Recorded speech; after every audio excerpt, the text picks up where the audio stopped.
Hello ನಮಸ್ಕಾರ, welcome to ನಾನು ನನ್ನ ಮಿನಿ ವ್ಲಾಗ್ಗೆ. ಎಲ್ರಿಗೂ ಹ್ಯಾಪಿ ದೀಪಾವಳಿ ಆದಮೇಲೆ ಈ ವಿಡಿಯೋ ಅಪ್ಲೋಡ್ ಮಾಡ್ತಾ ಇರೋದು. ಮನೆಯಲ್ಲಿ ಈಸಿಯಾಗಿ ಕ್ಯಾಂಡಲ್ ದೀಪಗಳನ್ನ ಮಾಡೋದು ಹೇಗೆ ಅಂತ ನೋಡೋಣ. ಹಾಗಿದ್ರೆ ಈ ವಿಡಿಯೋನ ನೋಡೋಣ ಬನ್ನಿ. ಅಂಗಡಿಯಿಂದ ತೊಗೊಂಬಂದಿರೋ ಕ್ಯಾಂಡಲ್ಗಳನ್ನ ಈ ಥರ ಪೀಸ್ ಮಾಡಿಕೊಂಡು ಒಂದು ಬೌಲ್ ಒಳಗಡೆ ಹಾಕ್ಕೊಬೇಕು. ಅದನ್ನು ಇವಾಗ ಗ್ಯಾಸ್ ಆನ್ ಮಾಡಿಕೊಂಡು ಅದನ್ನು ಬಿಸಿಗಿಡಬೇಕು. ಅದು ಕರಗಿ ಈ ಥರ ವಾಟರ್ ಥರ ಆಗುತ್ತೆ. ಅದು ಚೆನ್ನಾಗಿ ಕಾಯ್ತಾ ಇರಬೇಕಾದ್ರೆ ಮತ್ತು ಅದು ಬಿಸಿ ಆದಮೇಲೆ ಅದರೊಳಗಡೆ ಇರೋ ದಾರಗಳನ್ನ ಈ ಥರ ಚಾಕುವಿಂದ ಮೇಲೆ ಎತ್ತಿಬಿಡಬೇಕು.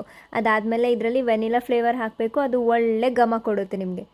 ಇನ್ನೂ ಸಖತ್ತಾಗಿ ಕಾಣಿಸ್ಬೇಕು ಅಂದರೆ ಈ ರೋಸ್ ಪೆಟಲ್ಸ್ನೆಲ್ಲ ಅದರೊಳಗಡೆ ಹಾಕಬೇಕು. ಅದು ಹಾಕಿದ ತಕ್ಷಣ ಚಿಟ ಅಂತ ಸಿಡಿಯುತ್ತೆ. ಅದನ್ನು ಕೈಗೆಲ್ಲ ಸಿಡ್ಸ್ಕೊಳಕ್ಕೆ ಹೋಗಬೇಡಿ. ಸೊ ಅದು ತಣ್ಣಗಾದ್ಮೇಲೆ ಸ್ವಲ್ಪ ಅದನ್ನ ದೀಪದ ಒಳಗಡೆ ಈ ಥರ ಬತ್ತಿಗಳನ್ನ ಇಟ್ಟು ಅದನ್ನ ಒಳಗಡೆ ಫಿಲ್ ಮಾಡಿ.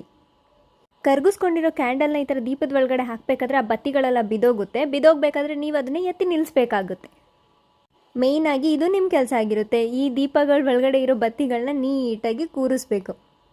ಈ ಕೆಲಸದ ಅರ್ಥ ಏನಂದರೆ ಅಳಿಯ ಅಲ್ಲ ಮಗಳ ಗಂಡ ಅಂತ. ಯಾಕೆ ಇದನ್ನು ಹೇಳ್ತಾ ಇದ್ದೀನಿ ಗೊತ್ತಾ?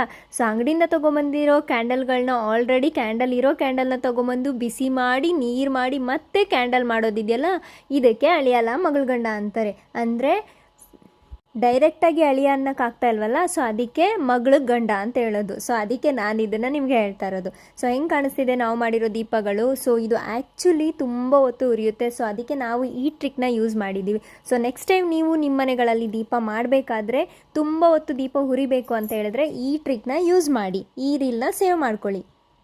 ಯಾರಾದರೂ ಆಲ್ರೆಡಿ ಈ ಥರ ದೀಪಗಳನ್ನ ಮಾಡೋಕ್ಕೆ ಮನೇಲಿ ಟ್ರೈ ಮಾಡಿದರೆ ಅವರು ಖಂಡಿತ ಕಮೆಂಟ್ ಮಾಡಿ ತಿಳಿಸಿ. ಲೈಕ್ ಮಾಡಿ, ಕಮೆಂಟ್ ಮಾಡಿ, ಶೇರ್ ಮಾಡಿ, ಹೇಗಿದೆ ವೀಡಿಯೋಸ್ ಅಂತ ಹೇಳ್ಬಿಟ್ಟು ತಿಳಿಸಿ ಆಯಿತಾ.